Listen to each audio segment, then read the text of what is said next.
భయపెడుతున్న మరో కొత్త వైరస్ అదే బ్రెయిన్ ఈటింగ్ అమీబా. ఈ పేరు వింటేనే గుండెల్లో భయం మొదలవుతుంది. ఇది మెదడుని తినేసే ఒక సూక్ష్మజీవి. ఇప్పుడు భారత్ను వణికిస్తుంది. కేరళలో ఈ అరుదైన వ్యాధి కారణంగా ఇప్పటికే చాలామంది ప్రాణాలు కోల్పోయారని వార్తలు వస్తున్నాయి. అసలు ఈ బ్రెయిన్ ఈటింగ్ అమీబా అంటే ఏంటి? ఇది కూడా అంటువ్యాధినా? ఎలా స్ప్రెడ్ అవుతుంది? దాని లక్షణాలు ఏంటి? మనం ఎలా సేఫ్గా ఉండాలి? ఈ డీటెయిల్స్ అన్నీ ఇవాళ బర్నింగ్ ఫైల్స్లో చూద్దాం.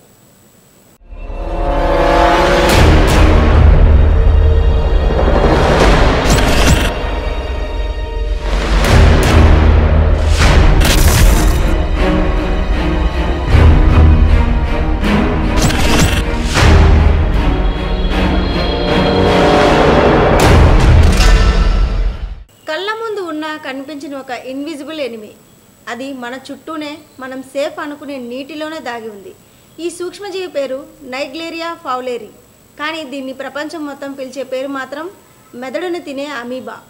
తాజాగా కేరళలో జరిగిన కొన్ని ట్రాజిక్ సంఘటనలు ఈ అమీబా నిజంగా ఎంత భయంకరమైందో మరోసారి రుజువు చేశాయి. అసలు ఈ ప్రాణాంతక సూక్ష్మజీవి ఏంటి? ఇది మన దేశంలో ఎప్పటి నుంచి ఉంది?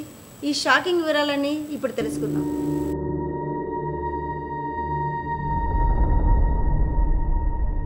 మెదడును తినే అమీబాగా పిలువబడే ఈ నైగ్లేరియా ఫౌలేరియా అనేది నిజానికి ఒక సింగిల్ సెల్ అమీబా. ఇది వాతావరణంలో ముఖ్యంగా వెచ్చని మంచినీటిలో వనరులైన సరస్సులు, నదులు, చెరువులు అలాగే భూగర్భ జలాల్లో సహజంగా కనిపిస్తుంది. ఈ అమీబా మనిషి శరీరంలోకి ప్రవేశించినప్పుడు అది మెదడుకు తీవ్రమైన వాపును కలిగించి మెనింగో ఎన్ఫెన్ఫలైటిస్ అనే వ్యాధికి దారితీస్తుంది. ఇది చాలా అరుదుగా సంభవించే వ్యాధి అయినప్పటికీ దీనివల్ల కలిగే ముప్పు మాత్రం చాలా తీవ్రమైంది. సాధారణంగా ఈ అమీబా వేడి నిలిచి ఉన్న నీటిలో బాగా పెరుగుతుంది. కేరళ వంటి రాష్ట్రాల్లో అధిక ఉష్ణోగ్రతలు, తేమతో కూడిన వాతావరణం దీని పెరుగుదలకు అనుకూలంగా ఉంటాయి. అయితే కేరళలో ఈ వ్యాధి బయటపడడానికి ప్రధాన కారణం ప్రజలకు దీనిపై అవగాహన లేకపోవడం. స్థానిక నీటి వనరుల్లో ముఖ్యంగా నదులు, చెరువులలో ప్రజలు స్నానాలు చేయడం, ఈత కొట్టడం సర్వసాధారణం. ఈ చర్య వల్ల అమీబా ముక్కు ద్వారా సులభంగా శరీరంలోకి ప్రవేశించే అవకాశం ఉంది. మొట్టమొదటి కేసు బయటపడిన తర్వాత అధికారులు అప్రమత్తమై దర్యాప్తు చేయగా ఈ వ్యాధి అనేక మందికి వ్యాపించిందని గుర్తించారు. అయితే ఈ అమీబా కొత్తగా వచ్చిందేం కాదు. ఇది వాతావరణంలో ఎప్పటి నుంచో ఉంది. కేవలం మానవ కార్యకలాపాలు, పరిశుభ్రత లోపం కారణంగానే ఇది మనుషులకు సోకుతుంది. ఒకసారి వ్యాధి సోకిన తర్వాత ఇది ఎంత వేగంగా శరీరంలోకి వ్యాపిస్తుందో చూస్తే జాగ్రత్తగా ఉండడం ఒక్కటే మన ముందున్న ఏకైక మార్గం. గతేడాది కేరళలో అడుగుపెట్టిన ఈ ప్రాణాంతక అమీబా వెనుక ఉన్న అసలు భయం దాని వ్యాప్తి. ఇది మనిషి శరీరంలోకి ఒకసారి ప్రవేశిస్తే దాదాపు 97% మంది ప్రాణాలు కోల్పోతారు. కానీ ఆశ్చర్యంగా ఇది కలుషితమైన నీటిని తాగడం వల్ల వ్యాప్తి చెందదు. మరెలా ప్రాణాలు తీస్తుంది? ఈ వ్యాప్తి వెనుక దాగి ఉన్న భయంకరమైన నిజాలు ఏంటి? ఇప్పుడు తెలుసుకుందాం. బ్రెయిన్ ఈటింగ్ అమీబా ఒక వ్యక్తి నుండి మరో వ్యక్తికి వ్యాపించదు. అలాగే కలుషితమైన నీటిని తాగడం వల్ల కూడా ఈ అమీబా శరీరంలోకి ప్రవేశించదు. ఈ అమీబా వ్యాప్తి చెందడానికి ఉన్న ఏకైక మార్గం ముక్కు మాత్రమే. అంటే ఈ అమీబా ఉన్న నీటిలో ఈత కొట్టడం లేదా స్నానం చేసినప్పుడు ఆ నీరు ముక్కులోకి వెళ్తే దాంతో పాటు ఈ అమీబా కూడా ముక్కు లోపలికి వెళ్తుంది. అక్కడి నుంచి అది వాసన చూసే నరం వెంట ప్రయాణించి నేరుగా మెదడుకు చేరుకుంటుంది. మెదడుకు చేరిన తర్వాత అది మెదడు కణజాలాన్ని తినడం మొదలు పెడుతుంది. దీనివల్ల మెదడుకు వాపు, తీవ్రమైన నష్టం కలుగుతుంది. దీని ఫలితంగా వచ్చే వ్యాధిని ప్రైమరీ అమీబిక్ మెనింగో ఎన్ఫెన్ఫలైటిస్ అని పిలుస్తారు. ఈ వ్యాధి అత్యంత ప్రాణాంతకమైంది. వ్యాధి లక్షణాలు కనిపించడం మొదలైన తర్వాత కూడా చికిత్స చాలా కష్టమవుతుంది. ఎందుకంటే ఈ అమీబా చాలా వేగంగా మెదడును నాశనం చేస్తుంది. అందుకే ఈ వ్యాధి సోకిన వారిలో దాదాపుగా 97% మంది ప్రాణాలను కోల్పోతారు. వైద్య చరిత్రలో చాలా తక్కువ మంది మాత్రమే ఈ వ్యాధి నుంచి బతికి బయటపడ్డారు. ఈ వ్యాధికి సరైన ప్రామాణికమైన చికిత్స ఇంకా అందుబాటులోకి రాలేదు. కాబట్టి ఇది చాలా భయంకరమైనదిగా పరిగణించబడుతోంది. దీన్ని సమర్థవంతంగా ఎదుర్కోవాలంటే దీని లక్షణాలపై అవగాహన పెంచుకోవాలి. కానీ అంతకంటే ముఖ్యంగా ఇది వ్యాప్తి చెందకుండా తగిన జాగ్రత్తలు తీసుకోవాలి. ఎందుకంటే ఒకసారి ఇది సోకితే బయటపడడం దాదాపు అసాధ్యం.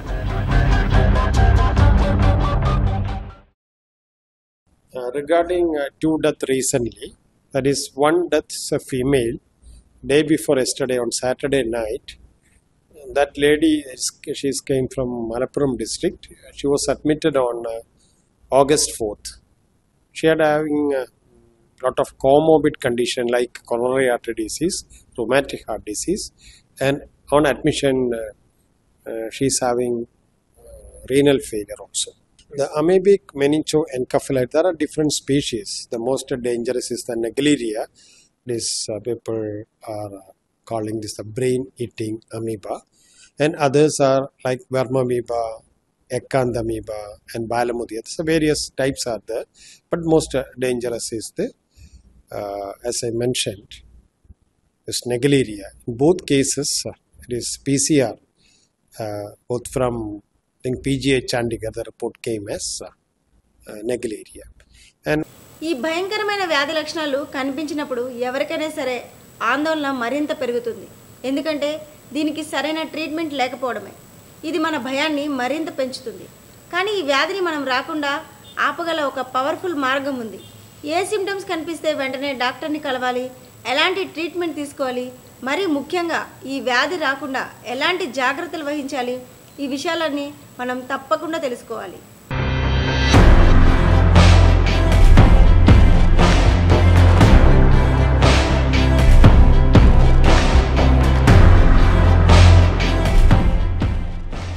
ఈ వ్యాధి సోకిన తర్వాత లక్షణాలు కనిపించడానికి సాధారణంగా 1 నుండి 12 రోజుల సమయం పడుతుంది. ప్రారంభ లక్షణాలు తీవ్రమైన తలనొప్పి, జ్వరం, వాంతులు, మెడ బిగుసుకుపోవడం వంటివి ఉంటాయి. ఈ లక్షణాలు మెనింజైటిస్ కు చాలా దగ్గరగా ఉంటాయి.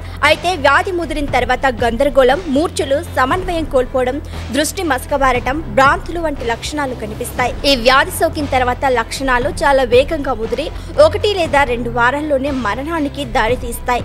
ఈ లక్షణాలు కనిపించిన వెంటనే వైద్య సహాయం తీసుకోవడం చాలా ముఖ్యం. ఈ వ్యాధికి ఇప్పటికీ సరైన ప్రామాణికమైన చికిత్స అందుబాటులో లేదు. వ్యాధి సోకిన కొద్ది మందిని చికిత్స చేయడానికి డాక్టర్లు కొన్ని యాంటీఫంగల్ మందులను, ముఖ్యంగా ఆంఫోటెరిసిస్ బి అనే ఔషధాన్ని ఉపయోగిస్తారు. కొన్ని కేసుల్లో చికిత్స కోసం మిల్టెఫోసిన్ అనే ఔషధాన్ని కూడా వాడతారు. చికిత్స చాలా కష్టమైన తర్వాత ప్రారంభించకపోతే ఫలితాలు చాలా తక్కువగా. కాబట్టి ఈ వ్యాధి రాకుండా జాగ్రత్తలు తీసుకోవడమే ఏకైక మార్గం. ఈ వ్యాధి రాకుండా ఉండాలంటే కొన్ని జాగ్రత్తలు తప్పనిసరి. ముఖ్యంగా వెచ్చని నిలిచి ఉన్న నీటిలో స్నానం చేయడం, ఈత కొట్టడం పూర్తిగా మానుకోవాలి. నదులు, చెరువులు లేదా సరస్సులలో స్నానం చేసేప్పుడు ముక్కులోకి నీరు వెళ్లకుండా జాగ్రత్త పడాలి. అవసరమైతే నాజిల్ క్లిప్స్ వాడాలి. అలాగే వేడి వాతావరణంలో నిలిచి ఉన్న నీటిని ఉపయోగించి ముక్కు శుభ్రం చేసుకోకూడదు. మురికి, నిలిచి ఉన్న నీరు కనిపించినప్పుడు దానికి దూరంగా ఉండాలి. ఈ అమీబా క్లోరిన్ కనిపించిన నీటిలో బతకలేదు కాబట్టి శుభ్రమైన క్లోరినేటెడ్ స్విమ్మింగ్ పూల్ సాధారణంగా సురక్షితమైనవి. ఈ జాగ్రత్తలు తీసుకుంటే ఈ ప్రాణాంతక వ్యాధి నుంచి మనల్ని మనం రక్షించుకోవచ్చు.